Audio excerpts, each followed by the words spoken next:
ನಮಸ್ಕಾರ. ವಿಡಿಯೋ ನೋಡುವಂತ ಎಲ್ಲ ಆತ್ಮೀಯ ವೀಕ್ಷಕರಿಗೆ ಹಾಗೂ ನನ್ನ ಮುದ್ದು ವಿದ್ಯಾರ್ಥಿ ಬಳಗಕ್ಕೆ ಹೃದಯಪೂರ್ವಕ ಧನ್ಯವಾದಗಳನ್ನ ಹೇಳುತ್ತಾ ಇವತ್ತಿನ ವಿಡಿಯೋದಲ್ಲಿ ನಿಮ್ಗೆ ಏನ್ ಹೇಳ್ಕೊಡ್ತಾ ಇದ್ದೀನಿ ಅಂದ್ರೆ, ಬಹಳಷ್ಟು ಜನ ಕೇಳ್ತಾ ಇದ್ರು, ಸರ್ ಇವತ್ತು ಸರ್ಕಾರದಿಂದ ಬರುವಂತ ಮನೆಗಳಿಗೆ ನಾವು ಮೊಬೈಲ್ ಫೋನ್ ಅಲ್ಲಿ ಇವತ್ತು ಡೈರೆಕ್ಟ್ ಆಗಿ, ಯಾಕಂದ್ರೆ ಇವತ್ತು ಗ್ರಾಮ ಪಂಚಾಯತಿ ಹೋದ್ರೆ 50 ರಿಂದ 60 ಸಾವಿರ ರೂಪಾಯಿ ರೊಕ್ಕ ಕೇಳ್ತಾರೆ ಸರ್, ಮನಿ ಮಾಡ್ಕೋಬೇಕಾಗಿದೆ, ಮನೆ ಇಲ್ಲ ನಮ್ಗೆ ಅಂತೇಳಿ ಬಹಳಷ್ಟು ಜನ ಕೇಳ್ತಾ ಇದ್ರು. ಹಾಗಾಗಿ ಇವತ್ತು ಕೇಂದ್ರ ಸರ್ಕಾರ ಆಗಿರ್ಬೋದು, ರಾಜ್ಯ ಸರ್ಕಾರ ಆಗಿರ್ಬೋದು, ಇವತ್ತು ಸರ್ಕಾರದಿಂದ ಬರುವಂತ ಮನೆಗಳಿಗೆ ನಾವು ಯಾವ ರೀತಿಯಾಗಿ ಇವತ್ತು ಆನ್ಲೈನ್ ಮುಖಾಂತರ ಅರ್ಜಿಯನ್ನ ಸಲ್ಲಿಸಬಹುದು ಅನ್ನುವಂತ ವಿಧಾನವನ್ನ ಇವತ್ತಿನ ವಿಡಿಯೋದಲ್ಲಿ ನಿಮಗೆ ಸಂಪೂರ್ಣವಾಗಿ ಹೇಳ್ಕೊಡ್ತಾ ಇದ್ದೇನೆ. ಯಾಕಂದ್ರೆ 2025ನೇ ಸಾಲಿನ ಈ ಒಂದು ಮನೆಗಳಿಗೆ ನೀವು ಅರ್ಜಿಯನ್ನ ಸಲ್ಲಿಸುವ ಮುಖಾಂತರ ಯಾರಿಗೆ ಮನೆ ಇಲ್ಲೋ ಅವರು ಸ್ವಂತ ಮನೆಯನ್ನ ಕಟ್ಟಿಸಿಕೊಳ್ಳಿಕ್ಕೆ ಸರ್ಕಾರದಿಂದ ಒಂದು ಮನೆಯನ್ನ ಸಂಪೂರ್ಣವಾಗಿ ಮಂಜೂರಾತಿಯನ್ನ ಪಡೆದು ಮನೆಯನ್ನ ಕಟ್ಟಿಸಿಕೊಳ್ಳಬಹುದು.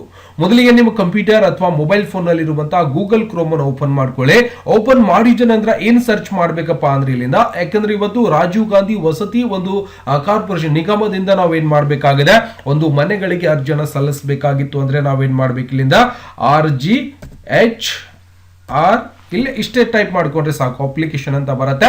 ನೀವು ಈ ರೀತಿಯಾಗಿ ಕರ್ನಾಟಕ ಮೇಲೂ ಕೂಡ ಕ್ಲಿಕ್ ಅನ್ನ ಮಾಡ್ಕೋಬಹುದು. ಈ ರೀತಿಯಾಗಿ ನಿಮಗೆ ವೆಬ್ಸೈಟ್ ಗಳು ಕೂಡ ಸಂಪೂರ್ಣವಾಗಿ ಬರ್ತಾ ಇರತ್ತೆ. ಬಂದ ನಂತರ ನೋಡಬಹುದು ಇಲ್ಲಿಂದ ರಾಜೀವ್ ಗಾಂಧಿ ವಸತಿ ನಿಗಮ ನಿಯಮಿತ ಅಂತ ನಾವು ನೋಡ್ತೀವಿ. ಈ ಒಂದು ನಿಗಮದಿಂದ ನಾವೇನ್ ಮಾಡಬಹುದು, ಇವತ್ತು ರೇಷನ್ ಕಾರ್ಡ್ ಹೊಂದಿರುವಂತ ಎಲ್ಲ ಕುಟುಂಬದವರು ಇವತ್ತು ಮನೆ ಇಲ್ಲದವರು, ಯಾಕಂದ್ರೆ ಒನ್ ಟೈಮ್ ನೀವು ಸರ್ಕಾರದಿಂದ ಮನೆ ಮಂಜೂರಾತಿ ತಗೊಂಡ್ರೆ ಆಮೇಲೆ ನಿಮ್ಗೆ ಮಂಜೂರಾತಿ ತಗೊಳ್ಳಿಕ್ಕೆ ಅವಕಾಶ ಇರುವುದಿಲ್ಲ, ಇದು ನೆನಪಿರ್ಲಿ. ಓಕೆನಾ? ಯಾರಿಗೆ ಇವತ್ತು ಗ್ರಾಮ ಪಂಚಾಯತಿಯಲ್ಲಿ ನಾವು ಮನೆ ಹಾಕಿಸ್ಲಿಕ್ಕೆ ಹೋಗ್ತೀವಿ, ಮನೆನೇ ಹಾಕೋದಿಲ್ಲ, ಅವ್ರಿಗೆ ಯಾರಿಗ್ ಬೇಕೋ ಅವ್ರಿಗಷ್ಟೇ ಮನೆಯನ್ನ ಹಾಕೊಂಡ್ ಬಿಟ್ಟಿರ್ತಾರ ಅವರು. ಹಂಗಾಗಿ ನಾವು ಕೂಡ ಏನ್ ಮಾಡಬಹುದು, ಇವತ್ತು ನೇರವಾಗಿ ನಾವೇ ವೆಬ್ಸೈಟ್ ಒಳಗೆ ಹೋಗಿ ಆನ್ಲೈನ್ ಮುಖಾಂತರ ಅರ್ಜಿಯನ್ನ ಸಲ್ಲಿಸಲಿಕ್ಕೆ ಅವಕಾಶ ಇದೆ, ನಾವು ಅರ್ಜಿಯನ್ನ ಸಲ್ಲಿಸಬಹುದು. ಅವಾಗ ನಾವೇನ್ ಮಾಡಬಹುದು, ರಾಜೀವ್ ಗಾಂಧಿ ವಸತಿ ನಿಗಮ ನಿಯಮಿತ ಅಂತ ಕಾಣಿಸ್ತಾ ಇರತ್ತೆ, ನೀವು ಇದರ ಮೇಲೆ ಕ್ಲಿಕ್ ಅನ್ನ ಮಾಡ್ಕೊಳ್ಳಿ. ಮಾಡಿದ ನಂತರ ನಿಮ್ಗೆ ಏನಾಗುತ್ತೆ, ಸಂಪೂರ್ಣವಾಗಿರುವಂತಹ ಒಂದು ಪೇಜ್ ಅಂದ್ರೆ ಇನ್ನೊಂದು ವೆಬ್ಸೈಟ್ ಕೂಡ ಇಲ್ಲಿ ಸಂಪೂರ್ಣವಾಗಿ ಓಪನ್ ಆಗುತ್ತೆ.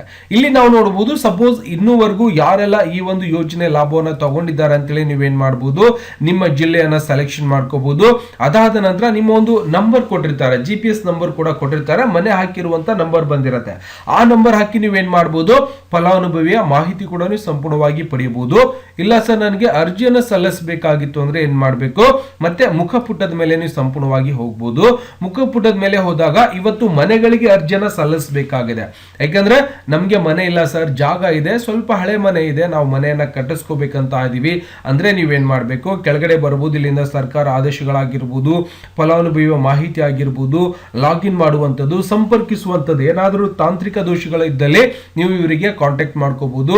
ಜೊತೆಗೆ RTI ಆಗಿರ್ಬೋದು, ಮುಖಪುಟ ಆಗಿರ್ಬೋದು. ಇದ್ರ ಕೆಳಗಡೆ ಅರ್ಜಿಯನ್ನು ಸಲ್ಲಿಸಬೇಕಾಗಿದೆ ಸರ್ ಅಂದ್ರೆ ಇಲ್ಲಿ ನೋಡಬಹುದು, ನೋಂದಣಿ ಪ್ರಕ್ರಿಯೆ ಅಂತ ಕಾಣಿಸ್ತಾ, ಪ್ರಧಾನಮಂತ್ರಿ ಬಹುಮಡಿ ಬೆಂಗಳೂರು ವಸತಿ ಯೋಜನೆ ಅಡಿಯಲ್ಲಿ ಕೂಡ ಇವತ್ತು ಆನ್ಲೈನ್ ಮುಖಾಂತರ ಅರ್ಜಿಯನ್ನು ಪ್ರಾರಂಭಿಸಲಾಗಿದೆ. ಜೊತೆಗೆ ನೇರ ಸಂತ್ರಸ್ತರ ಒಂದು ಪುನರ್ವಸತಿ ಯೋಜನೆ ಅಡಿಯಲ್ಲಿ ಕೂಡ ನೀವು ಅರ್ಜಿಯನ್ನು ಸಲ್ಲಿಸಬಹುದು. ಜೊತೆಗೆ ಇಲ್ಲಿಂದ 2024-25ನೇ ಸಾಲಿನ ಒಂದು ಫಲಾನುಭವಿಯ ವರದಿ ಕೂಡ ನೀವು ಸಂಪೂರ್ಣವಾಗಿ ಪಡೆಯಲಿಕ್ಕೆ ಅವಕಾಶ ಇದ್ದಿರುತ್ತೆ. ಜೊತೆಗೆ ಇಲ್ಲಿಂದ ಮತ್ತೆ ಇನ್ನು ಸಾಕಷ್ಟು ಒಂದು ಅಧಿಸೂಚನೆಗಳು ಕೂಡ ಇಲ್ಲಿಂದ ಕೊಟ್ಟಿರ್ತಾರೆ, ಅವೆಲ್ಲವನ್ನು ಕೂಡ ಸಮಾಧಾನದಿಂದ ಓದ್ಕೊಂಡು ನೀವೇನ್ ಮಾಡಬಹುದು, ನಿಮ್ಗೆ ಯಾವ್ದು ಅಪ್ಲೈ ಆಗುತ್ತೆ ಆ ಒಂದು ಅರ್ಜಿಯನ್ನ ಸಂಪೂರ್ಣವಾಗಿ ನೀವೇನ್ ಮಾಡಬಹುದು, ಅರ್ಜಿಯನ್ನ ಸಲ್ಲಿಸಿ ಇವತ್ತು ಮನೆಯನ್ನ ಸಂಪೂರ್ಣವಾಗಿ ಪಡೆಯಬಹುದು. ಓಕೆನಾ? ಇಲ್ಲಿ ಗ್ರಾಮೀಣ ಭಾಗದಲ್ಲಿ ಆಗಿರ್ಬೋದು, ಇಲ್ಲಿ ಜಮೀನು ಭತ್ಯೆ ಆಗಿರ್ಬೋದು, ನಿವೇಶನ ಹಕ್ಕುಪತ್ರ ಆಗಿರ್ಬೋದು, ಯೋಜನೆಗಳಾಗಿರ್ಬೋದು, ಇನ್ನು ಸಾಕಷ್ಟು ಮಾಹಿತಿಗಳು ಕೂಡ ನಿಮ್ಗೆ ಏನ್ ಮಾಡಿರ್ತಾರೆ ಈ ಒಂದು ವೆಬ್ಸೈಟ್ ಅಲ್ಲಿ ಸಂಪೂರ್ಣವಾಗಿ ಇದ್ದಿರತ್ತೆ. ಈಗ ಸಪೋಸ್ ನಾನು ಅರ್ಜಿಯನ್ನ ಸಲ್ಲಿಸಬೇಕಾಗಿತ್ತು ಅಂದ್ರೆ ನನ್ನ ಮನೆ ಅಂತ ಕಾಣಿಸ್ತಾ ಇರತ್ತೆ, ಇಲ್ಲಿ ಲಿಂಕ್ ಗಳಿದ್ದಿರತ್ತೆ. ಅವಾಗ ನಾವೇನ್ ಮಾಡಬಹುದು, ಈ ಒಂದು ಲಿಂಕ್ ಗಳ ಮೇಲೆ ಕ್ಲಿಕ್ ಅನ್ನ ಮಾಡ್ಕೋಬಹುದು. ಮಾಡಿದ ನಂತರ ನಮ್ಗೆ ಇನ್ನೊಂದು ಪೇಜ್ ಕೂಡ ಸಂಪೂರ್ಣವಾಗಿ ಓಪನ್ ಆಗುತ್ತೆ. ಇಲ್ಲಿ ನೋಡಬಹುದು, ಓಪನ್ ಆದ ನಂತರ ರಾಜೀವ್ ಗಾಂಧಿ ವಸತಿ ನಿಗಮ ನಿಯಮಿತ ನನ್ನ ಮನೆ ವಸತಿ ಯೋಜನೆ ಅಂತ ಬರುತ್ತೆ. ಈ ಒಂದು ಯೋಜನೆ ಅಡಿಯಲ್ಲಿ ನೀವೇನ್ ಮಾಡಬಹುದು, ಅರ್ಜಿಯನ್ನ ಸಲ್ಲಿಸಲಿಕ್ಕೆ ಅವಕಾಶ ಇದ್ದಿರತ್ತೆ. ಇಲ್ಲಿ ನೋಡಬಹುದು, ಆನ್ಲೈನ್ ಅಲ್ಲಿ ಅರ್ಜಿ ಸಲ್ಲಿಕೆ ಅಂತ ಬರುತ್ತೆ. ಕೆಳಗಡೆ ನಿಮ್ಮ ಕನಸಿನ ಮನೆ ನಿಮಗೆ ಬೇಕೆ ಅಂತ ಕಾಣಿಸ್ತಾ ಇರತ್ತೆ. ಅರ್ಜಿಯನ್ನು ಸಲ್ಲಿಸಿ ನಿಮ್ಮ ಹೆಚ್ಚಿನ ಮನೆಯನ್ನು ಪಡೆದುಕೊಳ್ಳಿ, ನಿಮ್ಮ ಮೆಚ್ಚಿನ ಮನೆಯನ್ನು ಪಡೆದುಕೊಳ್ಳಿ ಅಂತ ಬರ್ತಾ ಇರತ್ತೆ. ಹೌದಾ? ಅವಾಗ ನಾವೇನ್ ಮಾಡಬಹುದು, ಇಲ್ಲಿಂದ ನಾವು ತಗೋಬೇಕಾಗಿತ್ತು ಅಂದ್ರೆ ನಾವು ಇಲ್ಲಿ ಅರ್ಜಿ ಸಲ್ಲಿಕೆ ಅಂತ ಇರುತ್ತೆ, ಇದರ ಮೇಲೆ ಕ್ಲಿಕ್ ಅನ್ನ ಮಾಡ್ಕೋಬಹುದು. ಮಾಡಿದ ನಂತರ ನಮ್ಗೆ ಇನ್ನೊಂದು ಪೇಜ್ ಕೂಡ ಸಂಪೂರ್ಣವಾಗಿ ಆನ್ಲೈನ್ ಅರ್ಜಿ ಸಲ್ಲಿಸುವಂತ ಪೇಜ್ ಓಪನ್ ಆಗುತ್ತೆ. ಇಲ್ಲಿ ಇನ್ನೊಂದು ತಿಳ್ಕೋಬೇಕು, ಈ ಒಂದು ನಿಮ್ಮ ಜಿಲ್ಲೆ ಆಯ್ಕೆ ಮಾಡಿ ಅಂತ ಇದ್ದಿರುತ್ತೆ. ಈ ಒಂದು ಜಿಲ್ಲೆಗಳಲ್ಲಿ ಯಾವೆಲ್ಲ ಜಿಲ್ಲೆಗಳು ಬರುತ್ತೋ ನಿಮ್ಮ ಜಿಲ್ಲೆಯನ್ನು ಸಂಪೂರ್ಣವಾಗಿ ಆಯ್ಕೆಯನ್ನ ಮಾಡ್ಕೋಬಹುದು.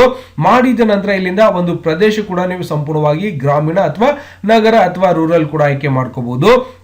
ಮಾಡಿದ ನಂತರ ಇಲ್ಲಿ ಕೆಳಗಡೆ ಏನ್ ಮಾಡಬೇಕಾಗಿದೆ, ತಾಲೂಕನ್ನು ಆಯ್ಕೆ ಮಾಡಬೇಕು, ಗ್ರಾಮ ಪಂಚಾಯತಿಯನ್ನು ಆಯ್ಕೆ ಮಾಡಬೇಕು, ನಿಮ್ಮ ಅಡ್ರೆಸ್ ಆಗಿರ್ಬೋದು, ಪಿನ್ ಕೋಡ್ ಆಗಿರ್ಬೋದು, ಎಲ್ಲವನ್ನು ಕೂಡ ಹಾಕಿ ನೀವೇನ್ ಮಾಡಬೇಕು, ಎಲ್ಲಾ ಜಿಲ್ಲೆಯವರು ಕೂಡ ಇದಕ್ಕೆ ಅರ್ಜಿಯನ್ನು ಸಲ್ಲಿಸಬಹುದು. ಹೌದಾ, ನಾನೇನ್ ಮಾಡ್ತಾ ಇದ್ದೀನಿ, ಅಡ್ರೆಸ್ ಆಗಿರ್ಬೋದು ಇವೆಲ್ಲವನ್ನು ಕೂಡ ಹಾಕಿದ ನಂತರ ಮುಂದುವರಿಸಿ ಅಂತ ಇದೆ, ಇದರ ಮೇಲೆ ಕ್ಲಿಕ್ ಅನ್ನ ಮಾಡ್ಕೊತಾ ಇದ್ದೇನೆ. ಓಕೆ, ಮತ್ತೆ ನಾವು ಕೆಳಗಡೆ ನೋಡಿದಾಗ ಇಲ್ಲಿಂದ ನಾವೇನ್ ಮಾಡ್ಬೇಕಾಗುತ್ತೆ, ಆಧಾರ್ ಕಾರ್ಡ್ ಒಪ್ಪಿಗೆ ಅಂದ್ರೆ ಆಧಾರ್ ಕಾರ್ಡ್ KYC ಕೂಡ ನಾವು ಸಂಪೂರ್ಣವಾಗಿ ಮಾಡ್ಬೇಕಾಗತ್ತೆ. ಇಲ್ಲಿ ನೋಡಬಹುದು ಆಧಾರ್ ಕಾರ್ಡ್ ಯಾಕೆ ಕೊಡಬೇಕು ಅಂದ್ರೆ ನನ್ನ ಆಧಾರ್ ಕಾರ್ಡ್ ಮಾಹಿತಿಯನ್ನು ಹಾಗೂ ಇತರೆ ಮಾಹಿತಿಯನ್ನು UIDAI ನೊಂದಿಗೆ ಹೌದು ಇಲ್ಲ ಎಂದು ದೃಢೀಕರಣಕ್ಕೋಸ್ಕರ ನಾವೇನ್ ಮಾಡಬೇಕಾಗತ್ತೆ, KYC ಅಥೆಂಟಿಕೇಶನ್ ಮಾಡಬೇಕಾಗತ್ತೆ. ಸರ್ಕಾರ ಬಳಸಲು ನನ್ನ ಒಪ್ಪಿಗೆ ಇದೆ, ರಾಜೀವ್ ಗಾಂಧಿ ವಸತಿ ನಿಗಮ ನಿಯಮಿತದ ದತ್ತಾಂಶದಲ್ಲಿ ನಮೂದು ಅಂದ್ರೆ ಸೀಡ್ ಅನ್ನ ಮಾಡಬೇಕಾಗತ್ತೆ. DBT ಮುಖಾಂತರ ನಮಗೆ ನೇರವಾಗಿ ಇವತ್ತು ಮನೆಯಿಂದ ಬರುವಂತಂದ್ರೆ ಮನೆ ಶಾಂಕ್ಷನ್ ಆಯ್ತು ಅಂದ್ರೆ ನಮಗೆ ಇಲಾಖೆಯಿಂದ ಬರುವಂತಹ ಕಲ್ಯಾಣ ಯೋಜನೆಗಳ ನನ್ನ ಒಂದು ಅವಕಾಶ ಅಂದ್ರೆ ನನ್ನ ಆಧಾರ್ ಕಾರ್ಡ್ ನೀವು ಬರೆಸ್ಕೊಳ್ಳಿಕ್ಕೆ ಅವಕಾಶ ಇದೆ ಅಂತೇಳಿ ನಾವೇನ್ ಮಾಡಬೇಕಾಗುತ್ತೆ, ಇಲ್ಲಿ ಆಧಾರ್ ಕಾರ್ಡ್ ಒಪ್ಪಿಗೆಯನ್ನು ನಾವು ಸಂಪೂರ್ಣವಾಗಿ ಕೊಡಬೇಕಾಗಿರುವಂತದ್ದು.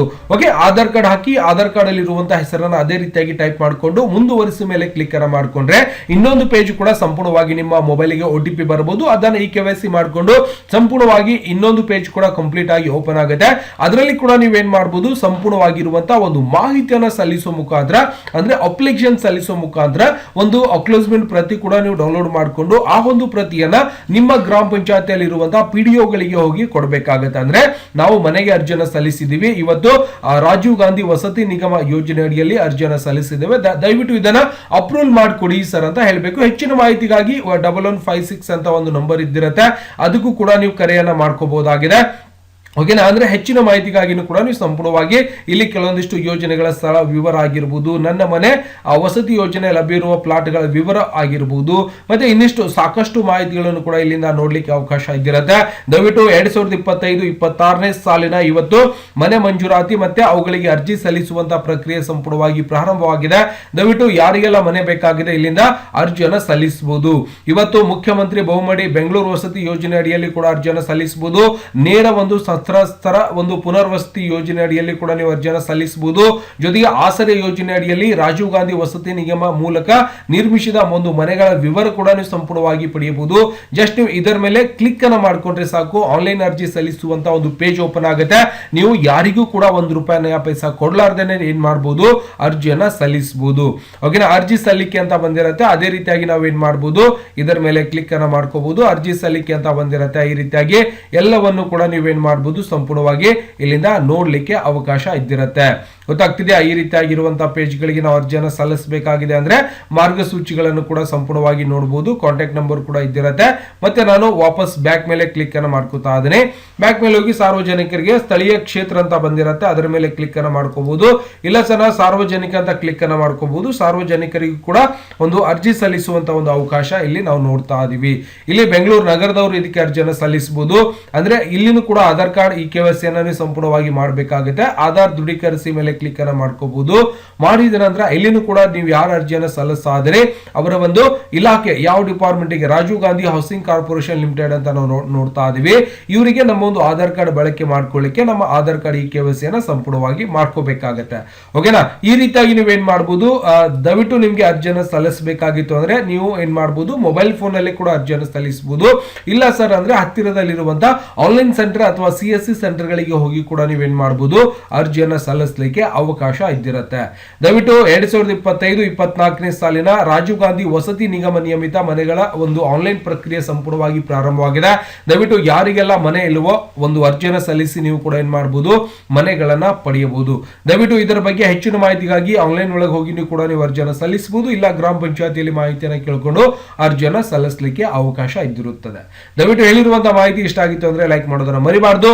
ಮತ್ತೆ ಸಿಗೋಣ ಮುಂದಿನ ವಿಡಿಯೋದಲ್ಲಿ. ನಮಸ್ಕಾರ. ವಿಡಿಯೋ ನೋಡುವಂತ ಎಲ್ಲ ಆತ್ಮೀಯ ವೀಕ್ಷಕರಿಗೆ